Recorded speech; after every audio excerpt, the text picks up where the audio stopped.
the presentation that I will give some insight today is what we titled The Future of How Things Are Made. But I have to admit, when I saw what has been done already and what you are introduced to already in the Faculty of Computer Sciences, that is already also dealing a lot with what's happening in the future. So it's not new for you. It's often new for our customers. So many customers are not yet on that stage. But before I go into the future, I want to jump very quickly a little bit back. So Autodesk started a bit more than 30 years ago with basically one software product that was AutoCAD. And AutoCAD was the first software that was, oh, that is nice, thank you. That was running on, back then, on the personal computers. Before that, they were just working computer-aided design on big workstations. And it started with 16 employees, and it was basically the change from the graphic board or the drafting board into the digital world on an affordable device. So not on a workstation for like $100,000, but on something that even every student could buy back then. And but it was a transition of just drafting lines per hand, drafting lines in the computer. So it was not so intelligent back then at that time, but it was a good start, and you could do complex plans. And today, I mean, when you work with our software, you all know that we talk about data-driven design. So design that is done with very much complexity, and we define digital prototyping for more the mechanical engineering, the building information modeling. Those that are in architecture or civil engineering know that term. And when it comes to visualization and entertainment and Hollywood, we call it digital entertainment creation to produce very efficiently visualizations. And so we have basically 4 industries that Autodesk is serving or that we're defining. It's a big industry of architecture, engineering, construction. Then we have manufacturing, and manufacturing also includes product design. It's just as a symbol, this big machine, but it is everything from consumer products to really complex factories.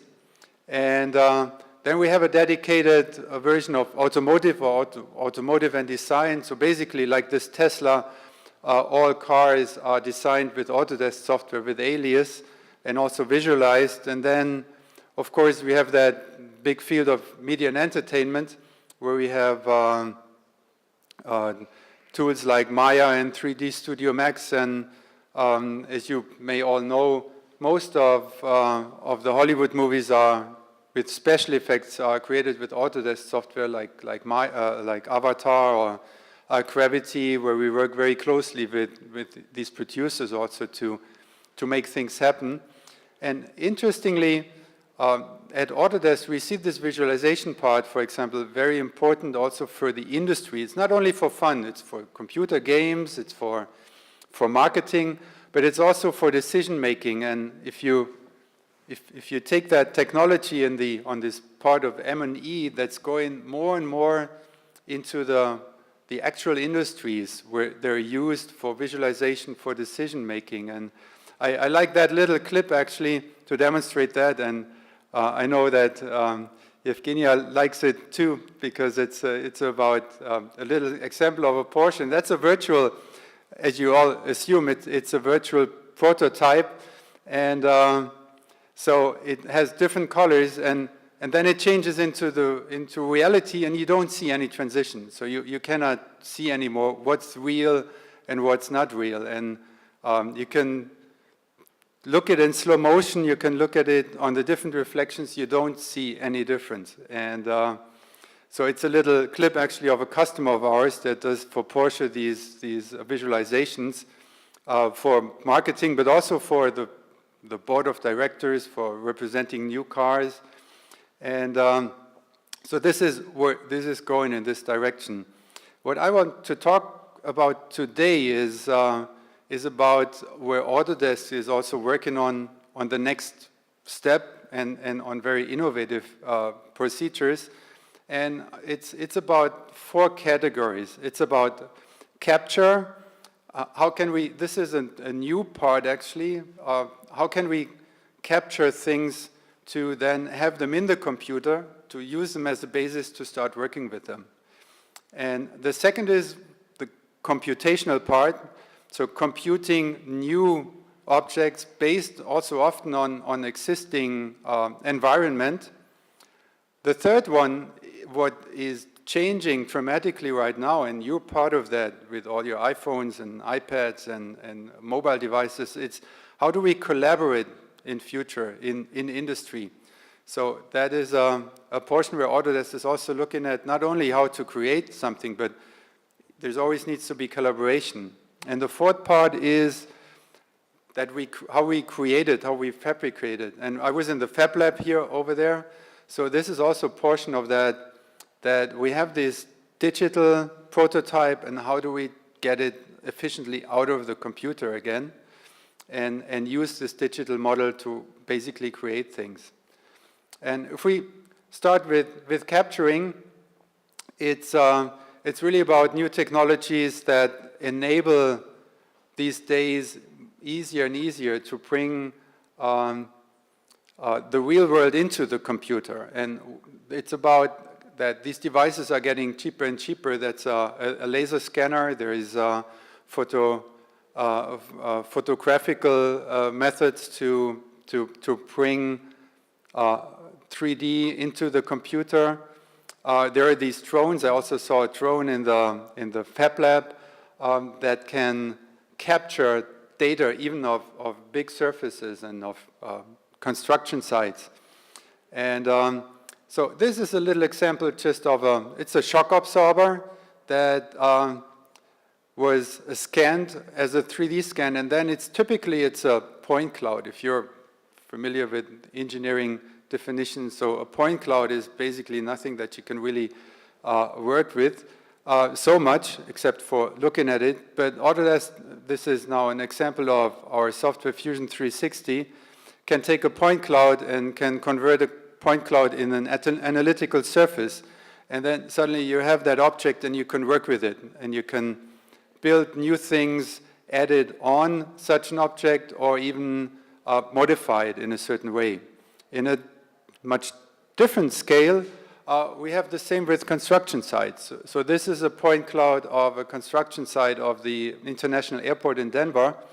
And they're using these scanning methods and point cloud methods to constantly surveying and observing the state of the construction site. So where is material stored? Where do they have possibly coalitions with piping and everything? And how do they plan the next step so they can see the progress every week? Maybe they do such a scanning and have a much better overview of the entire construction site. Another example is this factory. This is not a photography. It's actually a point cloud. It looks like a photography, but it's amazingly precise. And this is also used for factory design and for knowing what's going on in a factory and where do they need to optimize and to do changes and to delete objects. So it's really a 3D object. And it's generated, we have customers now, the most innovative ones, that do that every week. They have robots driving on autonomous little vehicles that are driving all around the factory, and they're actually capturing this every day. And they're having every day a new representation on what's going on in the factory. So that is a very new field where the possibilities of computer power these days suddenly enable such possibilities. Then the second one, the real point of capturing information is then being able to compute on that basis and to create new things and understand the things, how we will build them. And you have all been involved in projects where you probably also had that feeling, I had that very often, that if you would have known in the beginning what you know at the end of the project, you would have done many things differently. because that's that learning process. And that's the idea of having digital prototypes and computation to create as much as possible a realistic model within the computer before it's built, with all its facets and all its attributes. And so stepping into that, in that new role, you probably all know that symbol. Anybody doesn't know that symbol? So this is about infinity, and what we're relating to this in this area that you are now actually stepping in as young students is this idea of infinite computing power. And this is something that is just on the tip of being available and starting today to have infinite computing power to work and develop in a different way. If you imagine, today you can rent a CPU for 4 cents an hour. That's, I think, about 2 ruble. About 2 ruble an hour. So if you think of that and you think you have 4 CPUs working for you, optimizing something an entire day, that's about the cost of probably of an espresso or of a cappuccino. And the computing power today, as we look at it, is an asset. It's one of the only resources that get cheaper every day. I mean, it's been with the processing of computers in general, machines getting cheaper and cheaper in relation to what they could do.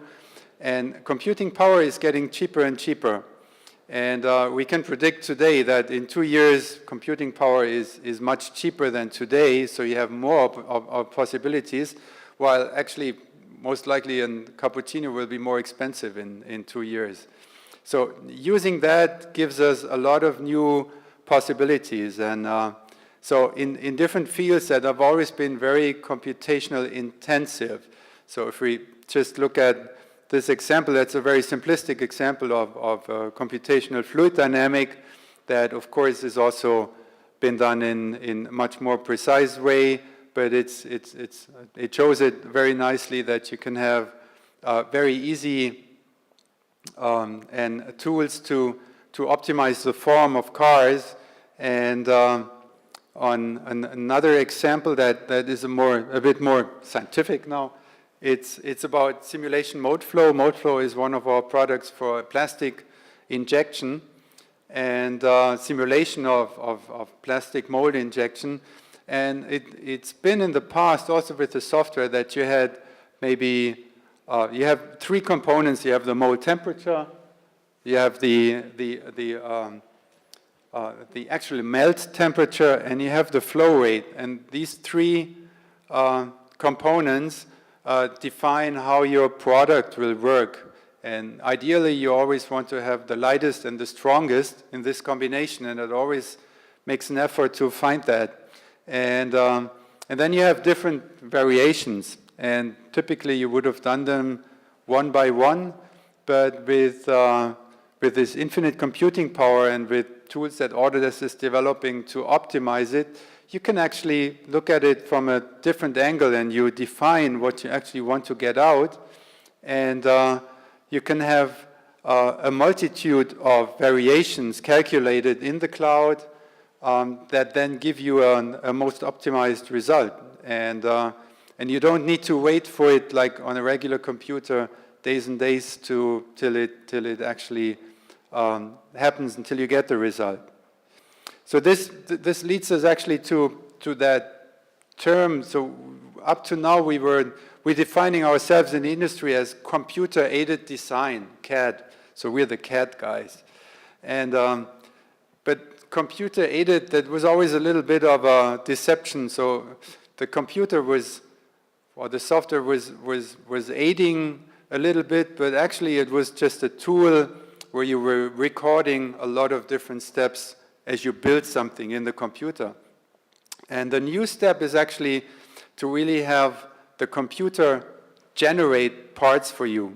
So like this one, this is now an architectural example actually. This is a lot of different variations of a building, and none of these buildings are actually created or drafted in the computer, but it's all just based on what the architect defined as the outcome, as the wanted outcome, and the computer generates, depending on different parameters, different language of the architect, a lot of different variations. But it's not anybody has actually created one of these forms. And then it's up to us, or up to the decision maker, to pick the one that fits possibly the best. That's another interesting example. That's from a Formula One car, actually. That's a bracket from a Formula One car. And the goal is always there, for sure, to make it as light as possible and as strong as possible. And even sometimes in Formula One, they design things just for the conditions of one specific day or one specific racetrack, where they change the car just with the setup of that racetrack.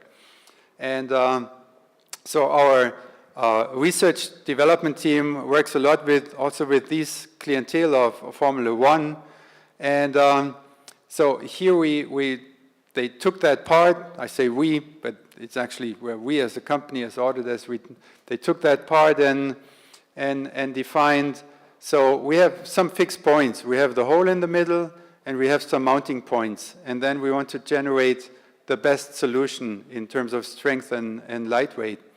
And what then got optimized, the ability of the computer to fulfill those tasks, is actually that you have these 3 steps that also are not constructed anymore. All these struts, they're not constructed anymore. They're only generated as an outcome of the computer. And that enables totally new possibilities in terms of manufacturing and creating things. There's another interesting example that's a heat exchanger. So heat exchanger typically exchanges heat between 2 fluids, and the goal is always to do that and to run smoothly between those, in this device, between those fluids. And like the F1 example, this is a 3D printed in metal. So that's a metal 3D print. And it has not been designed by a human in a traditional way, but it was calculated with several 10,000s of hours of CPU. And if you remember, I said a CPU hour costs 2 ruble. So this very optimized device was actually generated in a computer for maybe a few $1,000, or how much is that in ruble? Maybe 100,000 ruble or something, which is not much if you think of what in the classic way you would build prototypes, you would test physical prototypes, you would even test maybe in the computer with like our CFD software, but you would decide in the first beginning, so what is my first approach? And here you specify just certain parameters, and the computer actually generates this whole device. And what's interesting too, it's not only computer generated, it even looks very beautiful in my eyes. So it's got even some aspects of art in it. And this is a very new way of looking at how things will be made in future and how we use computer technology in a different way. This is about space planning, so more from the architecture side, where the computer creates a lot of options based on parameters how a certain constellation of buildings should look like, and then it's up to the architect or a group of architects to decide actually and to define, curate what's actually the one that we want to have. But you get more inspiration because you get offers and options that you might not have thought about and that suddenly are generated by the computer.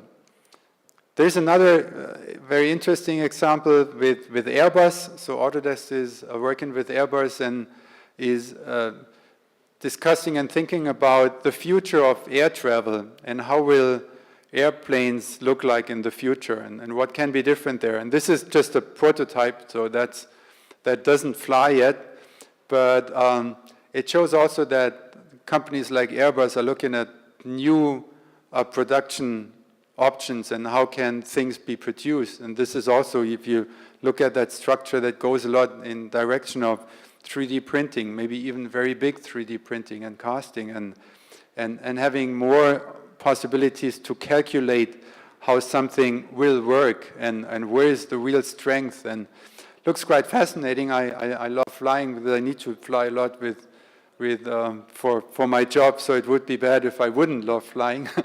So, but this is a very, very interesting idea that you would have airplanes in the future that look like this, and where you have actually a totally new view on how things look like. So that was a bit of the section of computation. So this is all only possible if teams work together in general. So none of us actually works, or as a student you may work on your thesis project on your own, but ideally you would also work together with in a group, in a project-based learning group. So that's the same in companies. Companies, often work totally international, big corporations anyway, but also if you just take big building projects where many, many companies all work on one project and have to exchange data and have to collaborate. And this is the same also in mechanical engineering. So I want to show a little bit of that, of our idea of collaboration with a new software that is available for you. It's in the internet and it's free for students too. And that's Fusion 360. And Fusion 360 is a mechanical and industrial design software at the same time. So a combination of mechanics and industrial design. And what's interesting about it is the fact that it's the first completely cloud-based computer-aided design product or development platform that basically enables two things. First, it taps into that possibility, what we're talking about infinite computing power, because it is based on the cloud. It has direct access to the whole cloud computing power to scale operations and to have things running that are difficult on a single computer.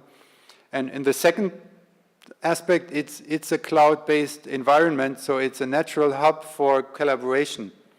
And everything in the cloud is about, a lot of things in the cloud are about collaboration, about, like Facebook is cloud, Dropbox is cloud. So all these elements or these technologies and services today, and there is many business services that are based in the cloud. So it's consequently that also developing things will move into the cloud and will use a lot of these cloud options.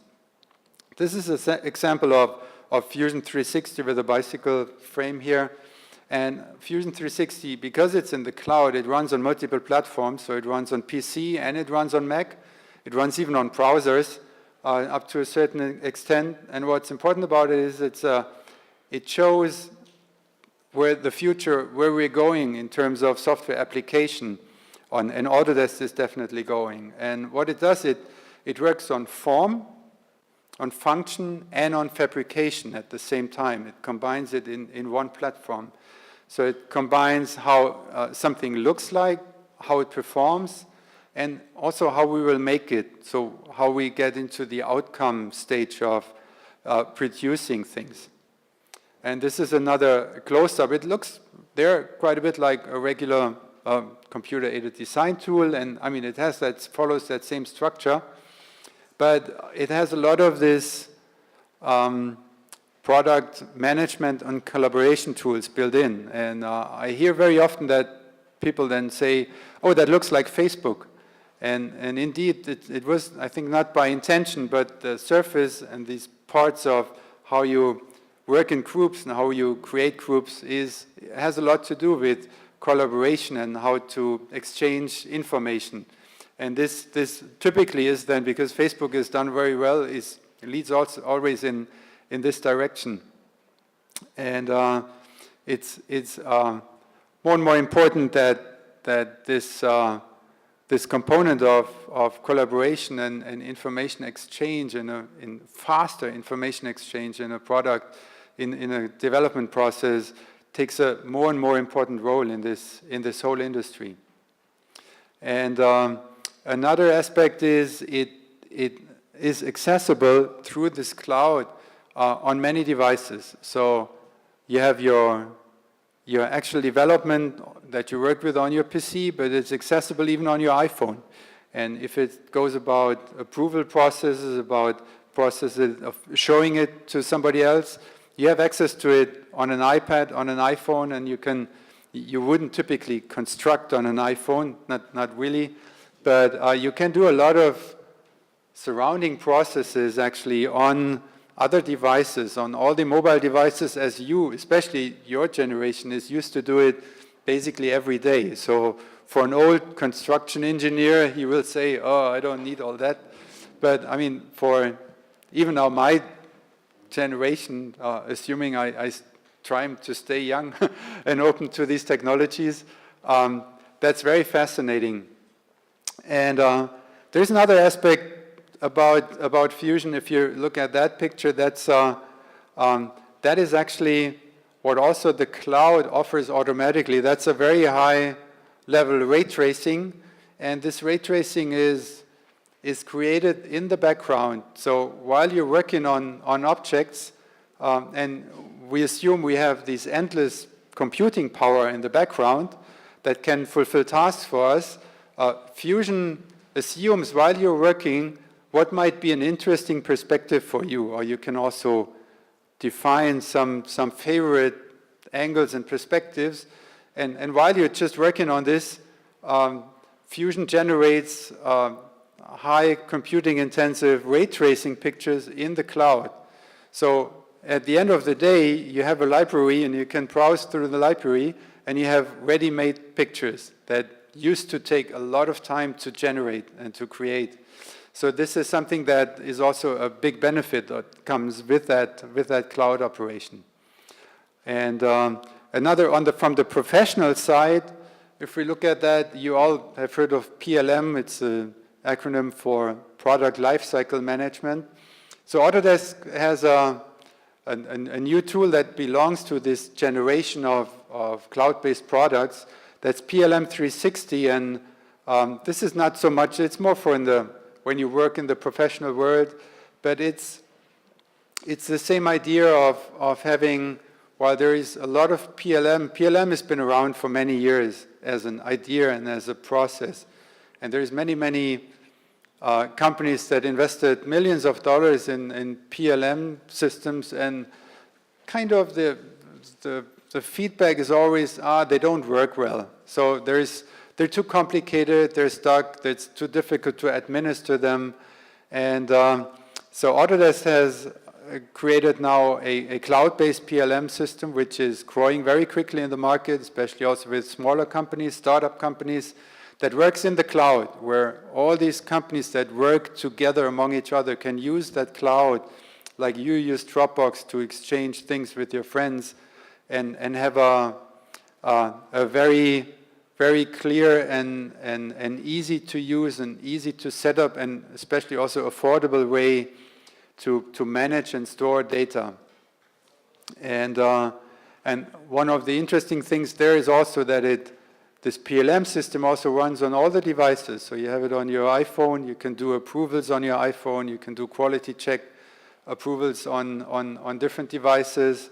And I don't know if it's good for life-work balance in the future, if everybody can approve everything, even on a Sunday. But that's the way where it's heading to.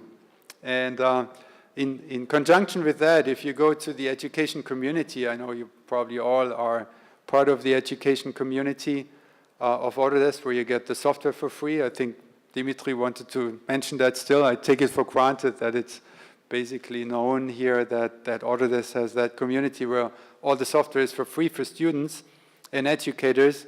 There is a new tool that we're just bringing out as a general platform.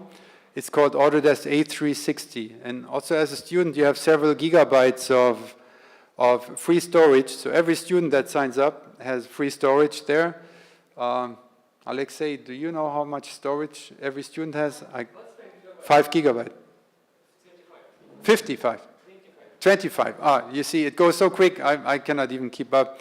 So you have 25 gigabyte of storage, but especially you have also that communication platform tied to it. So you're part of that, and you can create your own projects, you can create groups, you can work in groups, basically similar to what you possibly would do in Facebook, but it's a different, it's more professional environment where you also, as student groups, can use this platform to organize a project and organize your data. And this is something that the industry is also very interested in, and we have a lot of response to that, that we, from our knowledge of how things are constructed and how things will be going in future, that this is actually the way of how people today want to communicate. And so there is all that very interesting aspects that, as I said, that look like Fusion, and it's about project, it's about data, it's about people that work together. So let's come to the last part of our 4 topics that we actually wanted to have a look at. That's a very interesting one. That's the create part. How do we get the stuff out of the computer in new ways? And we basically have 4 ways today of manufacturing, 4 ways of making things. And one is additive manufacturing, which is, additive is typically the 3D printing. Subtractive manufacturing, which is what is classic as the CNC milling. You have one block and you subtract things to create something new. And then we define the third one as the robotic assembly and also robotic handling of and formation of things. And the fourth one is a very fascinating, sometimes frightening. It's biological. It's how can things created in a biological way, ideally in a very predictable biological way. And this is a lot in the press these days, and you have them also in the Fab Lab. It's about the consumer 3D printers, and they're very, very successful all over the world. And in most of the cases, I saw very, very interesting, like the robot hand in your Fab Lab. So also these plastic parts that are not so precise are very good in to be used. It's used from a lot of people for creating toys, like little cars. That's cute, but this is not really what Autodesk is aiming at and looking at here in this field. So we're really looking at how can industrial production be improved with technologies of 3D printing. And there is a multitude of manufacturers that are creating 3D printers these days and all kinds of different ideas. It's a bit like the situation in the early 80s with the PCs, with the computers, where there was a very, if you look back today, the iPhone or the mobile phone that you have in your pocket, that's stronger than 30 years ago, a big supercomputer that was maybe filling a whole room and needed energy like immensely. And so it was just 30 years to change that. And I think it will be even faster in this 3D printing sector, that we will see totally different and faster printers as there are today. And it's already amazing what's going today. This is a printer in the below $10,000 area that prints composites, plastic and carbon fiber, which makes then, of course, a much more durable and lightweight, but system and also a stronger material and objects. And this is where things, together with metal printing, where it goes. That's actually an artist work, very fascinating. It's also metal printing, and it's some artists in Holland that work with this technology, with robots and with metal printing, or it looks actually like welding. So, well, metal printing is nothing else than, it's another form of welding. If you weld, you actually also print metal. You put metal layers on each other. And this is very fascinating from the way that we also at Autodesk, we invite also artists to come to our headquarters in San Francisco working on projects, because they bring in a totally different perspective that often leads to new technologies where no scientist actually would find that. And this is also interesting in terms of what I see also here at the university, that you have very many disciplines, different disciplines working together, and so that you create new ideas. That's another fascinating example. That's from the University Stuttgart, from the faculty also of computational design, Professor Menges, and he works with robot producer KUKA for finding completely new ways of producing things. And here they take a fiberglass web and create structures that then end up to be very futuristic like these, and using totally new technologies in terms of having a digital model and then interpreting it in a new way of fabrication.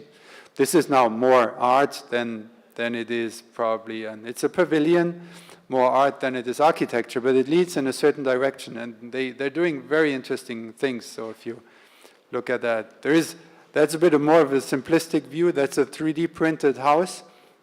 I think there's still a lot of room for improvement. So, but it goes in a certain direction. It shows certain paths of, like with the first computers, where people were saying, I can't use that. It will never go somewhere. If you see where it went in the last 30 years, I can imagine that there is totally different 3D printed houses around in maybe 10, 15, 20 years. Just looking at new technologies and how to do things. Another example that our CEO loves, that he has that machine actually at home. Carl Buss is a maker on its own. It's a combination of printing and CNC milling. So you actually have metal printing, but because metal printing is never so super precise than CNC milling a metal, DMG Mori, a German producer, this is why this is all in German, is basically doing this combination. So they first print metal, and then they refinish it with CNC technology in one machine. So it's this arm is actually just changing between printing metal and then taking the milling tool and then refining it. Very, very interesting stuff that opens totally new production ideas because you can print things that you cannot CNC, but you can possibly refine it with the CNC just on the surface. And so that's very interesting. And a third one just is about, this is the Museum of Modern Art in San Francisco. And here it's also this facade consists of 800 pieces, layer panels that are all unique, and they're all actually CNC. The mold was CNC generated, milled, and then actually filled with concrete or whatever material they're using there. But it shows the possibilities with the computer of, even if it's just a one-off project, it's just a unique thing. It will never be, it's not a serial product. It's worthwhile or it's possible with these computer technologies today to create sculptures in the built environment, in the cities. You will hear very soon, or it's actually announced already, and it's quite interesting because the Faculty of Computer Sciences is also very much working with software development.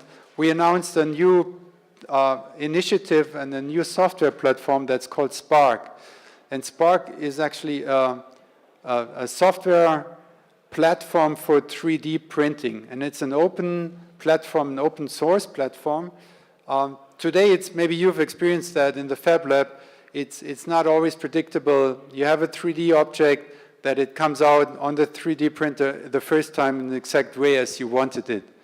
And this is because that's still some limitations on that. And Autodesk has now started to contribute a platform with a freely to distribute software technology that can be adopted from anybody, from students, from scientists, from companies, also 3D printing companies, to be used as their middleware, as their basis for, it's a bit like, if you know Adobe, like EPS of Adobe, which is the standard of PostScript of printing. So most prints are generated in EPS.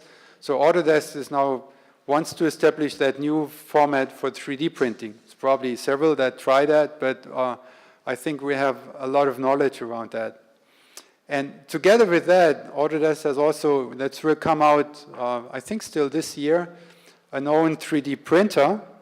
It's a photoresin printer that Autodesk has developed, but the idea is not to now jump into becoming the biggest printer producer. We're staying on the software side mainly, but it's about having that reference combination of our software Spark and a 3D printer that shows how things can develop smoothly and how they work together.